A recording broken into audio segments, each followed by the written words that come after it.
My parents made me use the service entrance at my sister's graduation party. I'm Diana Foster, 28 years old, and 6 months ago, I was a marketing manager pulling six figures. Today, I clean offices at night while my family pretends I don't exist.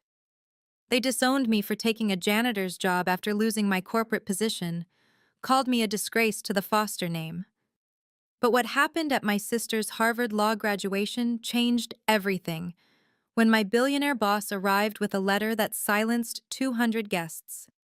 If you're watching this, please subscribe and let me know where you're watching from.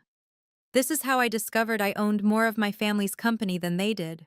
Growing up, Foster meant growing up privileged. My father, Robert Foster, runs the investment banking division at Chase Manhattan. My mother, Margaret, is a senior partner at Whitman and Associates, one of New York's most prestigious law firms. Our brownstone on the Upper East Side had been featured in Architectural Digest twice. I'd followed the script perfectly: Columbia undergraduate, Wharton MBA, then straight into a marketing director role at a Fortune 500 company. My parents displayed my achievements like trophies at their country club dinners. Our Diana, they'd say, fingers wrapped around crystal champagne flutes, youngest marketing director in her company's history. The Hermes bags in my mother's closet were worth more than most people's cars.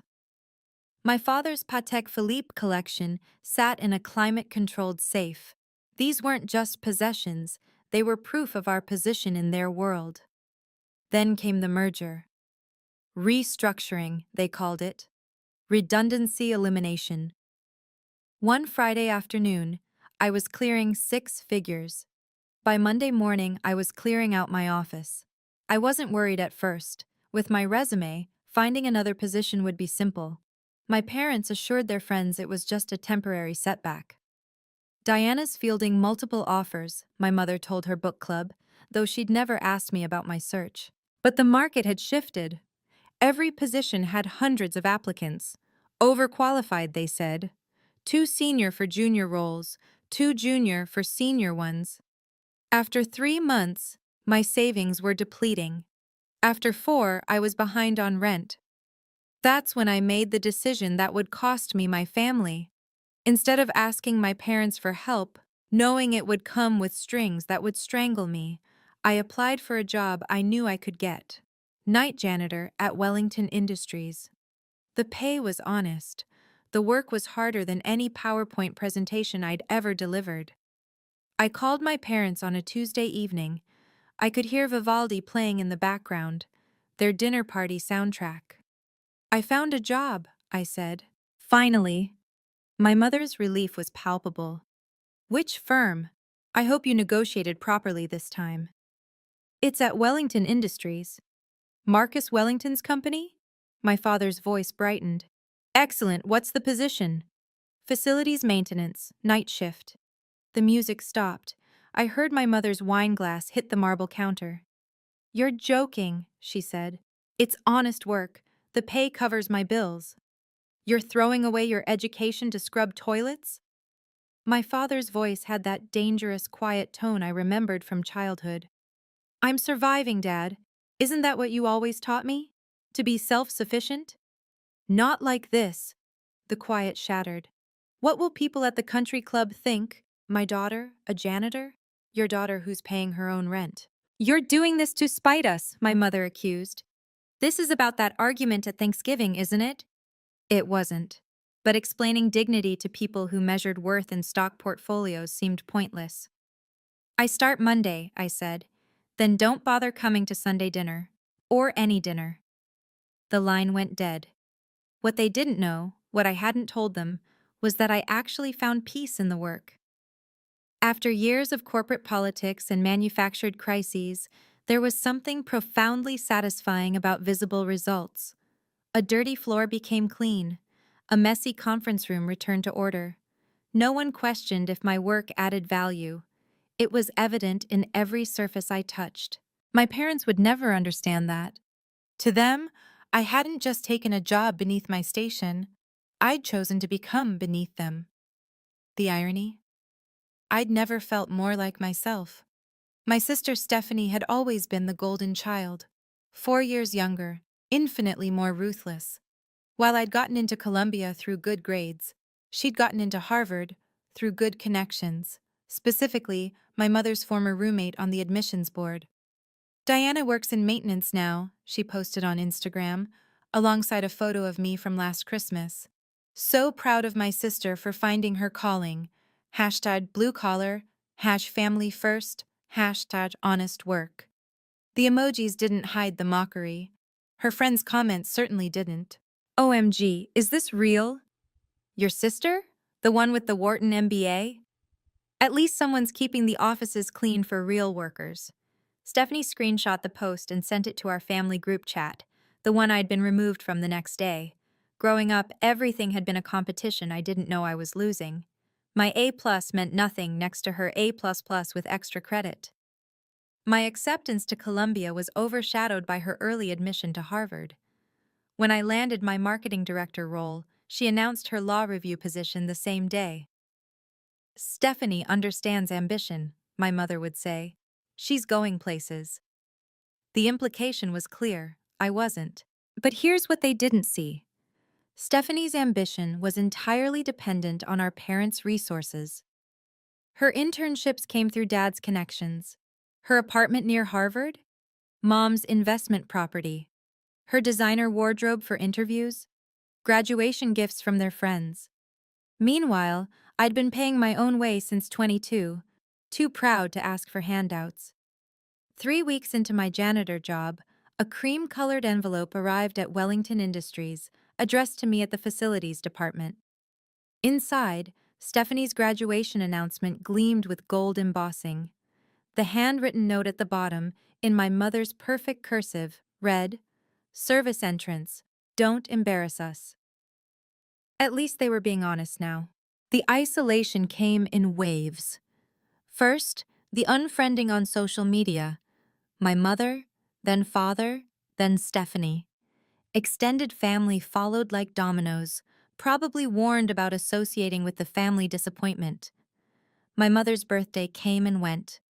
No invitation. I sent flowers anyway, white orchids, her favorite. They were returned with a note. Unable to deliver. Recipient refused. Thanksgiving passed in silence. Christmas too. I watched through Instagram stories as my cousins gathered at my parents' house, the 12-foot tree glowing in the parlor window I used to help decorate. "Until you get a respectable job, you're not welcome here," my father had texted. The only communication in 3 months. I'd responded, "Define respectable." He'd blocked my number. What hurt most wasn't the exclusion, it was the erasure. In family photos posted online, I'd been literally cropped out. My childhood bedroom had been converted to a home gym. My achievements, framed degrees, award certificates, had vanished from the wall of pride in Dad's study. One night, around 2 a.m., I was emptying trash bins in the executive conference room when Marcus Wellington walked in. The CEO often worked late, but we'd never spoken beyond polite nods. "Diana, right?"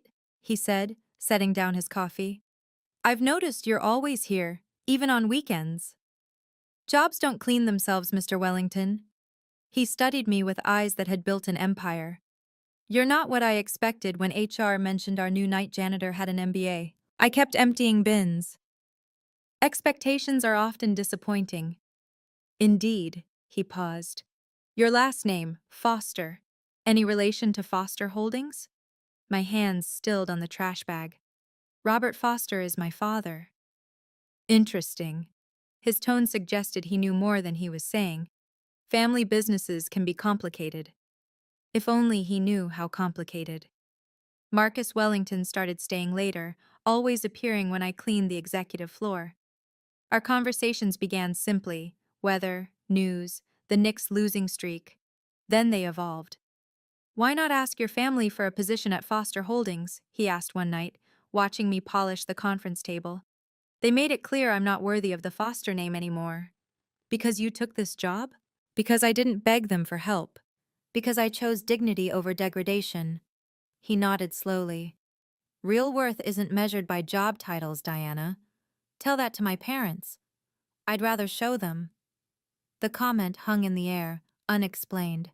Marcus had built Wellington Industries from nothing, No trust fund, no connections, just brutal determination. Maybe that's why he didn't look through me like the day shift executives did. To him, work was work. You know what I've learned in 30 years of business? He said one evening. The people who matter are rarely the ones with the biggest offices. They're the ones who show up, do the work, and don't make excuses. Is that why you're here at midnight? He laughed, a rare sound. Touché. Though I suspect you're here for different reasons than I am. My reasons are simple: rent, food, survival. No, he said quietly. You're here because you refuse to break. That's worth more than any MBA. 2 weeks before Stephanie's graduation, he asked about my family again. Your father runs Foster Holdings? Technically, my grandfather founded it. Dad inherited the leadership. Not the whole company? I wouldn't know. I've been erased from family history, remember? Marcus smiled, the kind of smile that preceded hostile takeovers. History has a way of correcting itself, Diana. Sometimes it just needs the right documentation. I should have paid more attention to that comment. The invitation arrived on a Thursday, delivered to Wellington Industries by courier. Not mail, courier. My parents wanted to ensure I received their message. Stephanie's Harvard Law graduation, the Four Seasons ballroom, cocktails at 6, dinner at 7. The cardstock was so thick it could cut glass. A post-it note in my mother's handwriting was attached. If you must come, use the service entrance. Don't embarrass us in front of our guests. Dress appropriately. Dress appropriately. From the woman who'd bought me my first Chanel suit. I found Marcus in his office that night, mentioned the invitation while emptying his wastebasket. Your sister's graduation? He looked up from his laptop. You're going? She's still my sister, despite everything, even though they want you to use the service entrance? Especially because of that. I straightened his already perfect desk blotter. Someone needs to remember who I really am, even if they've forgotten. Marcus leaned back in his chair, that strategic smile returning. What date is this event? Next Saturday, the 15th. Interesting. I believe I have an opening in my schedule. It's a family event, Mr. Wellington. Oh, I wouldn't miss it. He pulled out his phone, typed something quickly. Diana, do you trust me? Strange question from a billionaire to his janitor. You've been kinder to me than my own family. That's not an answer. Yes, I trust you. Good. Wear something you feel powerful in, not appropriate, powerful. Mr. Wellington, Marcus, and Diana, whatever happens next Saturday, remember that your worth was never theirs to define. I left his office with an uneasy feeling. Marcus Wellington didn't attend events without a purpose, and his purposes usually involved someone losing everything they thought was theirs. If you've ever been judged by your family for your choices, you're not alone. Drop a comment sharing your experience, and please hit that like button if you believe honest work deserves respect, no matter what it is. Let's continue. The Four Seasons lobby gleamed with the kind of aggressive luxury that whispered old money. Crystal chandeliers cast rainbow fragments across marble floors. I wore my only remaining designer dress, a simple black Diane von Furstenberg from my corporate days. Powerful, like Marcus had suggested. The security guard checked his list twice. Diana Foster? Yes. He made a call, nodded, then pointed to a discreet door. Service entrance is through there, down the hall, past the kitchen. I walked through the loading dock, past the dumpsters, through a kitchen where servers prepped champagne towers. They glanced at my dress, confused. Not staff, but using staff doors. You here for the Foster party? A server asked. I'm a Foster, her eyes widened with pity. The ballroom erupted with laughter as I entered through the back. 200 guests in designer gowns and bespoke suits. Partners from my mother's firm, executives from my father's bank. Clients of Foster Holdings worth millions. I recognized half of them. None acknowledged me. My parents stood near the stage, my father in Tom Ford, my mother in Oscar de la Renta. Stephanie held court in white Vera Wang, her graduation gown traded for something that cost more than I made in 3 months. I found a corner, became invisible. It was easier than expected.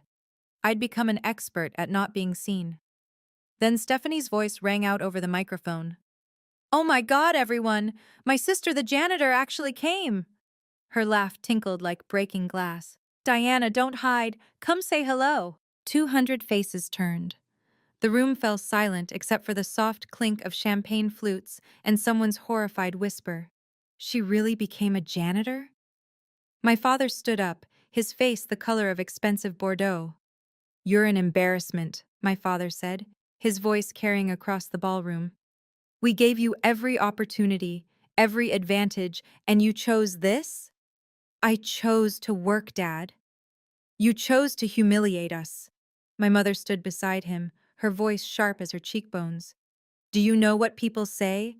The foster girl cleans toilets now. Is that what you wanted? To destroy our reputation?" "Your reputation was never mine to destroy." "You ungrateful." My mother caught herself, remembered the audience. "We're removing you from the will tonight. Official documents are already drawn up." She gestured to a man I recognized, Thompson, their estate attorney. He held a folder, looked uncomfortable. "Since you've chosen to disgrace our name," my father announced, "you're no longer our daughter. Stephanie will inherit everything. The company, the properties, the trusts, everything." Stephanie smirked from the stage, raising her champagne. "To new beginnings!" The crowd murmured, a mix of shock and secondhand shame. Some raised their glasses hesitantly. That's when the ballroom doors opened. Marcus Wellington entered like he owned the air itself. 6'3", silver hair, a presence that made the chandeliers seem dimmer. His Brioni suit probably cost more than the average annual salary. A Patek Philippe grand complication caught the light on his wrist. The murmuring stopped. Everyone knew who Marcus Wellington was. Half the room did business with him. "Mr. Wellington?" My father's voice cracked. Wellington Industries was Foster Holdings' biggest client. "We didn't know you were invited." "I'm not." Marcus walked straight to me. "I'm here for my employee, Diana." My mother's face went white. "Your employee?" "The best one I have, actually." He turned to face the room. "Interesting party. Are you always this welcoming to family?" The room shifted like a tide. Marcus Wellington's presence changed everything. Conversations died, phone cameras lowered. This wasn't just family drama anymore. This was business. "Mr. Wellington!" My father rushed forward, extending his hand. "What a pleasant surprise! I didn't realize you knew Diana." Marcus ignored the hand. "I make it a point to know all my employees, especially the exceptional ones." "She's going through a phase," my mother interjected, her court voice slipping. "We're trying to motivate her to do better." "Better?" Marcus's eyebrow arched. "Better than arriving at 10 p.m. every night and leaving at 6 a.m.? Better than never missing a shift in 6 months? Better than treating every task, no matter how small, with complete professionalism?" "She cleans offices," Stephanie said from the stage, her voice dripping disdain. "She maintains my corporate headquarters. She ensures that every morning, my executives walk into pristine environments that allow them to focus on their work." His voice could have frozen champagne. "She does what you could never do, Ms. Foster. An honest day's work without Daddy's connections." Stephanie's face flushed. Several guests pulled out phones, but not to record, to text. Marcus Wellington defending a janitor against the Foster family? This would be on every Manhattan gossip circuit by midnight. "We had no idea she worked for you directly," my father stammered. "Interesting how you define better, Mr. Foster." Marcus's tone could have cut glass. "Is better having your daughter beg for handouts? Or perhaps better means keeping her under your thumb with financial manipulation? Now wait a minute." "No, you wait." Marcus pulled out his phone. "Mr. Grant?" "Yes, please come in now." Through the main entrance, not the service door, walked Thomas Grant, senior partner at Grant & Associates. 72 years old, gray-suited, carrying a leather portfolio that looked older than me. My father's face went from red to white. Tom Grant? What are you doing here? Grant had been my grandfather's lawyer for 40 years. After Grandpa died, my father had tried to fire him, but Grant retained certain authorities over the estate that couldn't be revoked. Hello, Robert. Grant's voice was steady as granite. Margaret, I'm here on official business regarding the Foster Family Trust. What trust? My mother's voice pitched higher. Robert inherited everything when his father died. He inherited what he was meant to see. Grant set his portfolio on the nearest table. But there were other provisions, sealed provisions. This is ridiculous, my father blustered. My father left me the company. The documents were clear. Crystal clear, Grant agreed. You received 45% of Foster Holdings. Your wife received 20% as specified. Stephanie received 10% in trust for her 21st birthday. That's 75%, someone in the crowd whispered. Where's the other 25%? Actually, Marcus said, his smile sharp as a hostile takeover, it's 35%, the remaining 35%. My mother laughed, brittle as old glass. That's impossible. We would have known. Would you? Grant opened his portfolio, pulled out a sealed envelope. This was to be opened when Diana turned 25, or in the event of a family crisis. Being publicly disowned and disinherited certainly qualifies. She's going through a phase, my father repeated desperately. You just announced to 200 witnesses that she's no longer your daughter. Grant broke the seal with practiced efficiency. That triggers certain clauses your father put in place, Robert. He knew you better than you thought. Stephanie had gone silent on stage, her champagne glass frozen halfway to her lips. Grant pulled out a document heavy with official seals. Shall I read this publicly, or would you prefer a private room? Read it, Marcus said before my parents could respond. These people came to witness a celebration. Let them witness truth instead. My father started toward Grant. You can't. I can, and I will. Grant's voice carried 40 years of authority.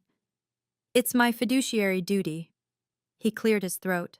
The room was so quiet I could hear the champagne bubbles dying. The last will and testament of William Foster with amendments, executed 30 years ago, updated 25 years ago, 3 years before his death. 30 years? My mother's voice was barely a whisper. But Diana is only 28. Yes. William planned ahead. Grant adjusted his glasses. Quote, I have watched my son Robert grow into a man who values appearance over substance, status over family. I fear for any children he may have. My father's face was purple now. My father would never. Your father did, Grant continued. Therefore, I establish an irrevocable trust. 35% of Foster Holdings will be held in trust for my first grandchild, to be revealed upon their 25th birthday or upon facing family crisis. First grandchild, Stephanie said faintly. That's Diana.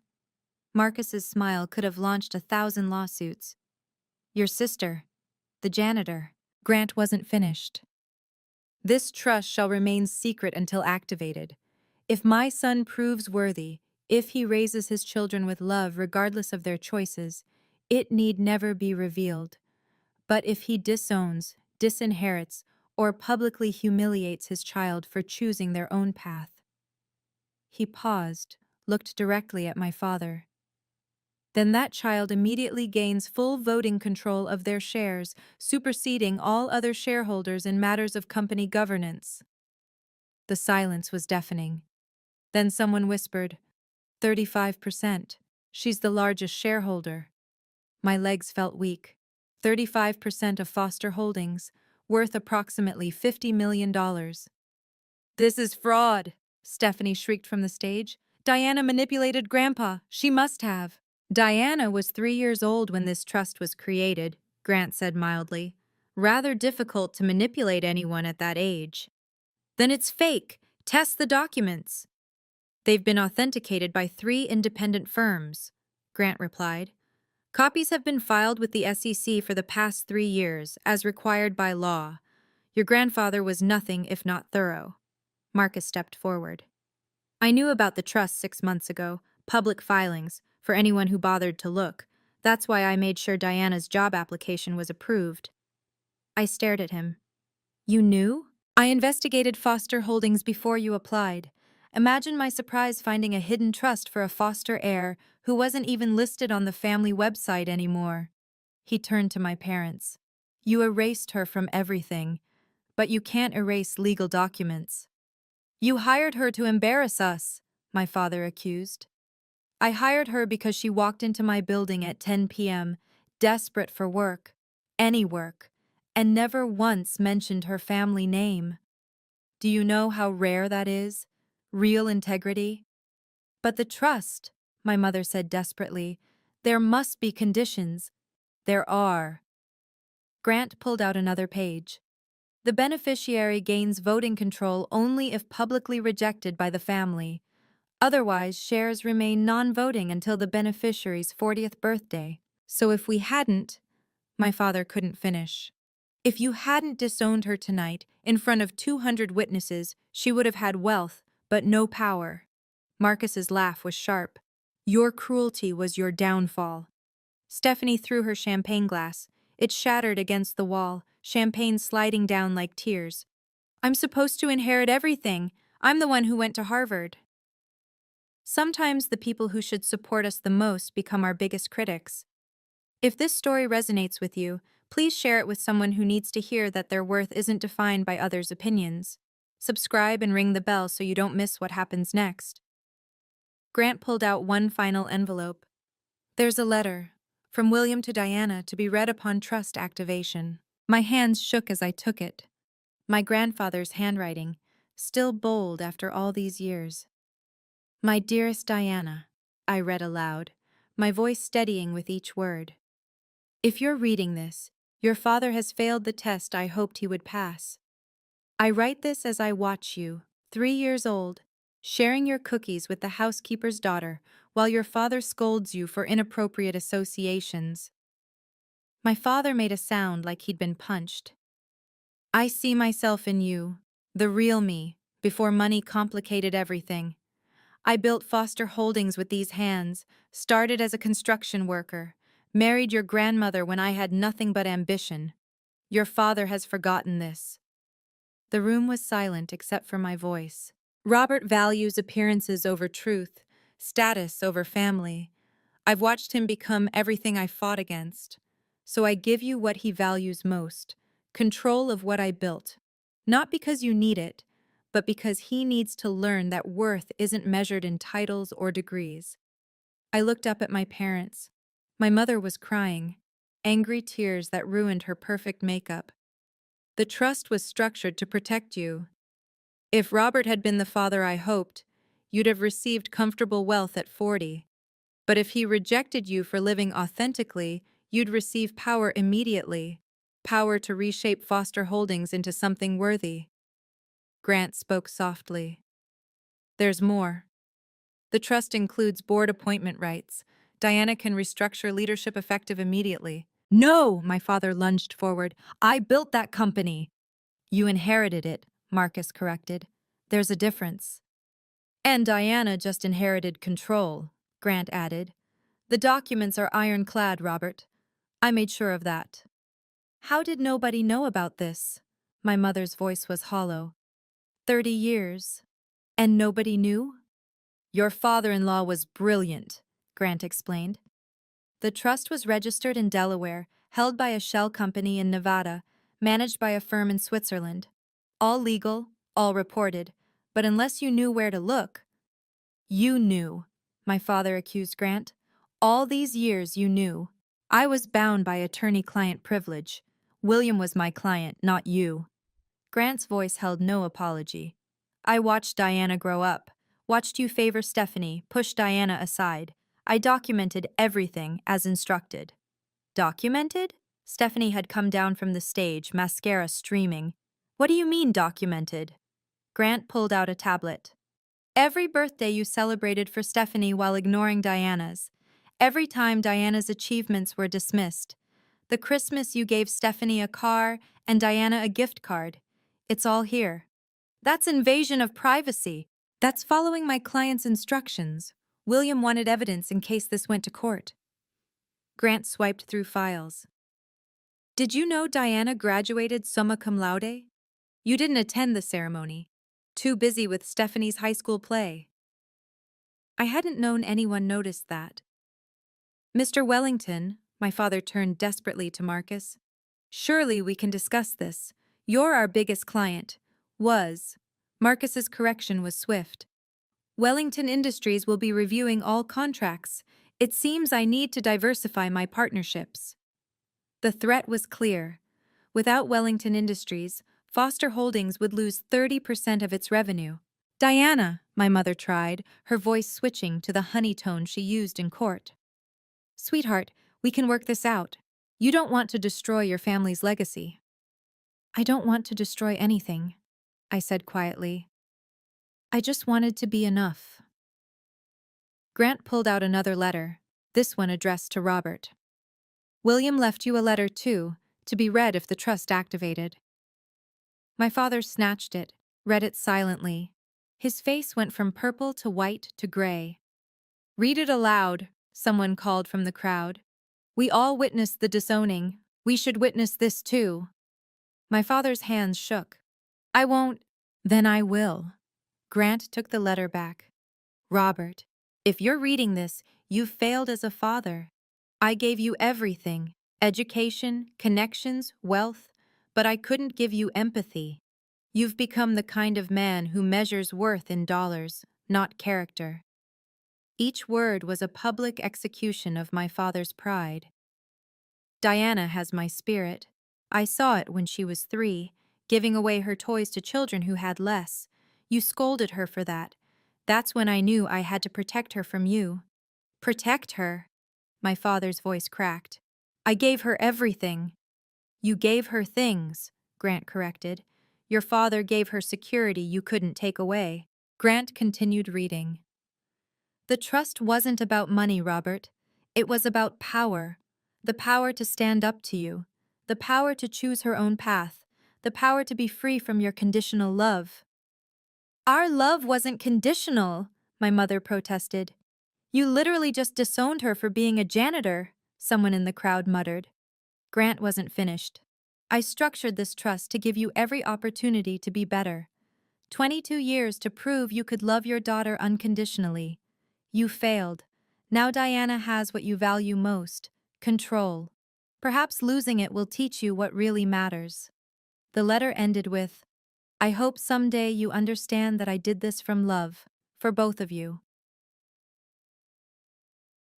This is fake! My father's desperation had turned rabid.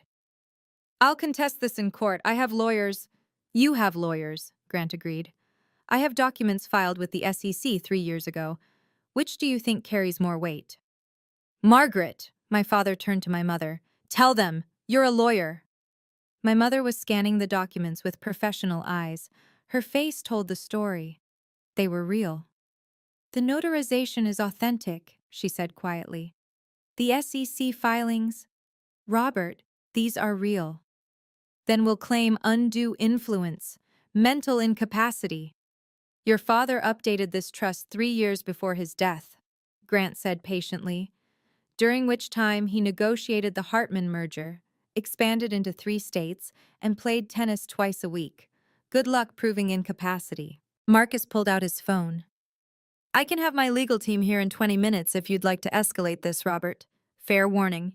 They've never lost a case. You planned this, Stephanie accused me. You took that janitor job to humiliate us. I took that job to pay rent, I said. You humiliated yourselves. This isn't over, my father snarled. I'll destroy you. With what? Marcus asked mildly. Diana owns 35% of your company. You own 45%, but that's split between you and your wife. She can block any major decision or ally with minority shareholders to outvote you entirely. The math was simple and devastating. Several board members are here tonight, Grant observed. Perhaps they have opinions about recent leadership. Harold Morrison, a board member I'd known since childhood, stepped forward. Robert, we've been concerned about your decisions lately. The Mitchell deal, the overhead increases. You're staging a coup. No, I said quietly. I'm just standing up. For the first time in my life, I'm just standing up. Marcus commanded the room's attention with a simple gesture. I should clarify something. I didn't hire Diana out of charity or to embarrass anyone. I hired her because I investigate everyone connected to my business partners. You investigated my daughter? My father's outrage rang hollow. I investigated Foster Holdings' corporate structure, public information, all of it. Imagine my surprise finding a ghost shareholder, 35% owned by a trust, beneficiary unnamed. Marcus's smile was predatory. It took my team 3 days to trace it to Diana. You knew before you hired me? I stared at him. I knew you were entitled to significant wealth. What impressed me was that you never mentioned it, never used your family name, never asked for special treatment. She didn't know about the trust, my mother said. Exactly. She thought she had nothing and still chose dignity over begging. Marcus turned to the crowd. I've built a billion-dollar company. I know talent when I see it. Diana Fraser has more potential than any MBA I've hired. She's a janitor! Stephanie's voice was shrill. She's a woman who chose honest work over compromising her values. Do you know how rare that is in our world? Marcus pulled out another document. Which is why I'm offering her an executive training position, starting Monday. What? My parents said in unison. 6 months ago, I hired a janitor. Tonight, I'm recruiting a future CEO. He handed me the contract. Your grandfather built Foster Holdings from nothing. You could do the same with your division of Wellington Industries. The salary was 7 figures. The opportunity was everything I dreamed of before my world collapsed. But here's the beautiful part, Marcus continued. She doesn't need my offer. She's already worth $50 million.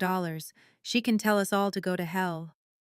There's one more thing, Grant said, pulling out a final page. The activation clause has specific triggers. We know, my father spat. We disowned her. It's done. Actually, there are multiple triggers. Disowning was just one. Grant read, if the beneficiary is publicly humiliated, denied family access, or formally disinherited, they gain immediate voting control. So? My mother's voice was defeated. So you did all 3, tonight. Grant gestured to the room. 200 witnesses heard you disown her. You made her use the service entrance, public humiliation. And you announced she was removed from your will, formal disinheritance. Triple activation, Marcus said admiringly. Your father was thorough. But there's more, Grant continued. Each trigger adds privileges. 1 trigger, voting control. 2 triggers, board appointment rights. 3 triggers. He paused for effect. Full liquidation rights. Diana can force the sale of Foster Holdings if she chooses. The room exploded. Board members shouting, my parents screaming, Stephanie sobbing. 200 of New York's elite witnessing the complete destruction of the Foster family empire. Quiet! Marcus's voice cut through the chaos. Diana hasn't decided anything yet. All eyes turned to me. The janitor, the disgrace, the forgotten daughter, now the most powerful person in the room. Mr. Grant, I said quietly, are there any conditions on these rights? Anything that could reverse them? None. Your grandfather made sure of that. Once activated, the transfer is permanent and irrevocable. And if they contest, they'll lose and pay your legal fees.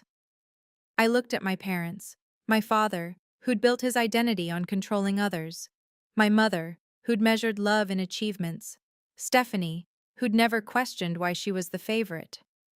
You have 10 seconds to convince me not to liquidate, I said. The silence was deafening. 10, I counted. 9, 8. Diana, please! My mother's courtroom composure shattered. We're your parents! 7, 6. I'll make you co-CEO, my father bargained. 5, 4. This is insane, Stephanie screamed. You can't destroy everything because your feelings were hurt. 3, 2. Wait. Harold Morrison stepped forward. Diana, as a board member, I'd like to propose something. I paused. 1. The board has been concerned about your father's leadership for 2 years. Questionable deals. Nepotism with Stephanie's appointments. Inflated expenses. He looked at the other board members present. We've discussed changes. You've what? My father whirled on Harold. Robert, you spent $3 million on office renovations during layoffs. You promoted Stephanie to junior partner with no experience. You've been running Foster Holdings like a personal piggy bank. Other board members nodded. They'd been waiting for an opportunity. Diana, Harold continued, with your 35%, you're our largest single shareholder. If you align with us, we have 51% combined. You're talking about a coup, my mother said faintly. I'm talking about saving Foster Holdings from your husband's ego, Harold replied. Diana, we'd support you as chairman of the board. The offer hung in the air. Chairman of the company my grandfather built, the company my father had corrupted. Interesting, I said, but I have conditions. Name them. First, my father steps down as CEO within 30 days. Agreed. Second, Stephanie starts at entry level. No nepotism. Of course. Third, we implement a foundation for supporting workers' education, named after my grandfather. Done. And fourth, I looked directly at my parents. Family members are banned from executive positions without board approval. You can't! My father's face was purple. It's my company! It's the shareholders' company, and I'm the biggest shareholder. The dominoes fell fast. Harold Morrison called an emergency board meeting right there, using the hotel's business center. 7 of 9 board members were present. All voted to accept my conditions. This is illegal, my father raged. You need proper notice. Emergency provisions, Robert, Harold said. You wrote them yourself, remember, to push through the Mitchell deal. Within an hour, my father was removed as CEO. The board appointed Harold as interim CEO until a proper search could be conducted.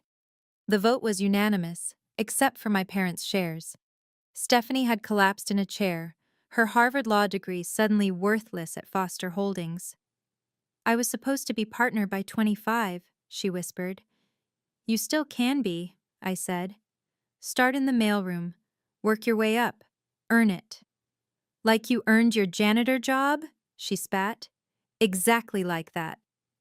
My mother was on her phone with her law firm, but I could see the defeat in her eyes. The documents were airtight. 30 years of planning by my grandfather, executed flawlessly. Marcus watched it all with satisfaction.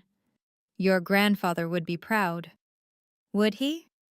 I looked around the destroyed party. I just ruined my sister's graduation celebration. No. Your parents ruined it when they made you use the service entrance. He checked his Patek Philippe. Speaking of which, I believe we have some contracts to discuss. Wellington Industries needs a new strategic partner. Foster Holdings is available, Harold said quickly, under new management. I'll consider it, if Diana agrees to join our board as liaison. Another board position, another thread in the web of power I'd never wanted but suddenly wielded. Mr. Wellington, my father tried one last time. Surely we can. Robert, you're no longer CEO. You have no authority to make deals. Harold's dismissal was brutal. Security will escort you out if necessary. I stood in the center of the room, 200 pairs of eyes on me. The janitor who'd just orchestrated a corporate coup. I want to be clear about something, I said, my voice carrying. I didn't want this. Any of it. I wanted a family that loved me whether I was a CEO or a cleaner. Diana, my mother started. I'm not finished. I'd never interrupted her before. You taught me that worth was measured in achievements, in titles, in the approval of strangers at country clubs. But you were wrong. I looked at the servers, still frozen with their champagne trays. Every person in this room has worth. The servers, the security guards, the woman who'll clean up after you leave. They all matter. Their work matters. Spare us the philosophy, Stephanie muttered. It's not philosophy, it's policy. Effective immediately, Foster Holdings will implement living wages for all employees, including contracted services. I turned to Harold. Non-negotiable. The board agrees, Harold said quickly. You can't just… My father started. I did, and it's done. I pulled out my phone. Mr. Grant, please file the necessary paperwork. I want my voting rights official by morning. Already in process, Grant confirmed. I walked toward my parents. The crowd parted like I was contagious.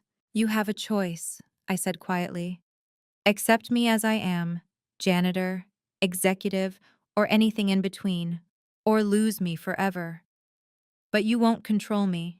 Not with money, not with guilt, not with public humiliation. You've destroyed us, my father said. No, I've set boundaries. Something I should have done years ago. I turned to Marcus. I'll take that position at Wellington Industries, but I'm keeping one night shift a week at janitorial. Why? He asked, genuinely curious. To remember where I came from and where I'm going. Diana, wait. My mother's voice broke. Let's discuss this privately, please. Like when you privately removed me from family photos, or privately told everyone I was an embarrassment? You're still our daughter, she tried. Am I? 5 minutes ago you disowned me in front of everyone. I gestured to the crowd. They all heard it. We were emotional, my father said, his CEO voice replaced with something desperate. You have to understand the shock. The shock of what? That the daughter you threw away had value you couldn't see? Stephanie stood up, mascara streaking her cheeks. This is insane. I worked my entire life for this company. No, you were handed positions you didn't earn. There's a difference. I faced her. You want to work for Foster Holdings? Prove you deserve it. I have a Harvard law degree. So do half the lawyers in Manhattan. What makes you special besides your last name? She couldn't answer. I'll see you all at Monday's board meeting, I said. Oh, and Stephanie? My office does need cleaning, janitor's wages, night shift. You start Tuesday if you want to prove you're serious about earning your place. You're joking. I'm offering you the same opportunity I had, honest work, take it or leave it. My parents looked at each other, 28 years of manipulation crumbling in one night. Diana, my father tried once more. The family legacy, grandfather's legacy, which he left to me because he knew you'd corrupt it. I pulled out the letter he'd written me. He built Foster Holdings with calloused hands. You've run it with manicured ones. Maybe it's time Foster Holdings remembered what actual work looks like. Harold Morrison applauded. Others joined. The sound echoed off crystal chandeliers, the elite of New York applauding a janitor. Before I leave, I announced, there are some immediate changes. The room fell silent again. Every service worker here tonight, servers, security, cleaning staff, gets a $1,000 bonus for witnessing my family's treatment of workers. I looked at Harold. Bill it to my father's expense account. You can't use company funds for… my father started. Check the bylaws, Robert, Harold said. The chairman has discretionary spending authority up to $50,000. Diana's well within her rights. I walked to the server who'd pitied me earlier. What's your name? Maria. Maria, have you ever been made to feel less than because of your job? Every day. Not at Foster Holdings, not anymore. I turned to the room. Anyone who treats service staff as inferior will be terminated. Executive or janitor, we all deserve respect. This is revenge, my mother said. This is justice. You taught me the difference, remember? All those law books you made me read? I smiled. I learned well. Marcus stepped beside me. Wellington Industries will match that policy, effective immediately. You're both insane, Stephanie said. You can't run businesses based on feelings. Watch us, Marcus replied. My company's worth $2 billion. I think I know what works. Diana, my mother tried one last time. If you do this, We can never go back. Go back to what? To you being ashamed of me? To Dad controlling me with money? To Stephanie getting everything while I got crumbs? I shook my head. I don't want to go back. I want to go forward. Then we'll see you in court, my father threatened. Try it. Grant has 30 years of documentation. Every slight, every insult, every time you chose Stephanie over me. How do you think that'll play in the Times? Marcus and I left together, Grant following with his portfolio of documents. The crowd parted, some recording, others whispering. Tomorrow, this would be everywhere. Your car is waiting, Mr. Wellington, the valet said. We'll take Diana's, Marcus said. I don't have a car. I take the subway. Then we'll take the subway. The billionaire CEO smiled. I haven't ridden it in 20 years. Grant handed me a leather folder.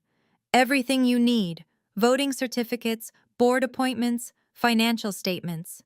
Your grandfather also left you his personal effects: photos, letters, his original business plan written on a napkin.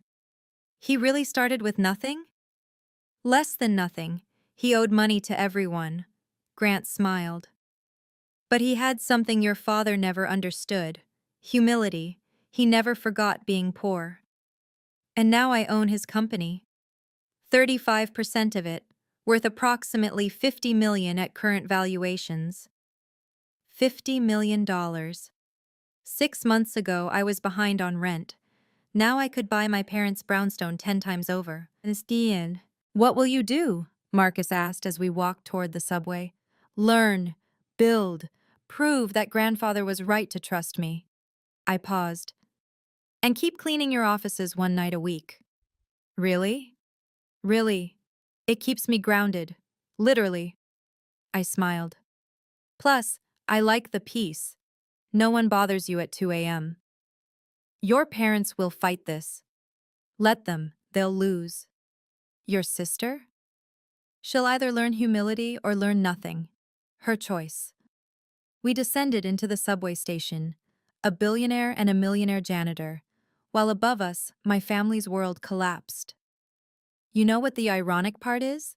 I said as we waited for the train. What? They spent my whole life telling me I wasn't enough. Turns out I owned the ground they stood on. 6 months later, I stood in the same Four Seasons ballroom, this time for Foster Holdings' annual shareholder meeting. I wore the same black dress, now with a Wellington Industries badge and a chairman's pin. My father sat in the back, a regular shareholder now. My mother beside him, their marriage strained but surviving. Stephanie was notably absent. She'd lasted 3 weeks as a janitor before quitting. The company's value has increased 30% under new leadership, Harold reported. Our employee satisfaction scores are the highest in company history. Because we treat everyone with dignity, I added. After the meeting, my parents approached. They'd aged years in months. Diana, my mother said quietly, could we talk? We are talking. I mean, as a family? We were never a family. We were a hierarchy. I was just too young to see it. We're sorry, my father said. The words cost him everything. I believe you. But sorry doesn't erase 28 years. I pulled out a business card. This is my therapist. When you've done the work, really done it, call me. That could take years, my mother protested. Then it takes years. I waited 28 for you to see my worth. You can wait for forgiveness. Marcus found me later, cleaning his office. I still did it every Thursday night. Any regrets? He asked. None. You? Only that I didn't hire you sooner. He paused. Your grandfather would be proud. I hope so. I emptied his trash, the same motion I'd done hundreds of times. He knew what my parents never learned. There's dignity in all work. And worth in all people. Exactly, I smiled. Even janitors. Especially janitors, Marcus corrected. They see everything from the ground up. If you've made it this far, thank you for witnessing my journey. Your worth isn't determined by your job title or bank account. It's in how you treat others and stay true to yourself. If this story resonated with you, please subscribe and share it with someone who needs to hear that they matter, regardless of what others think.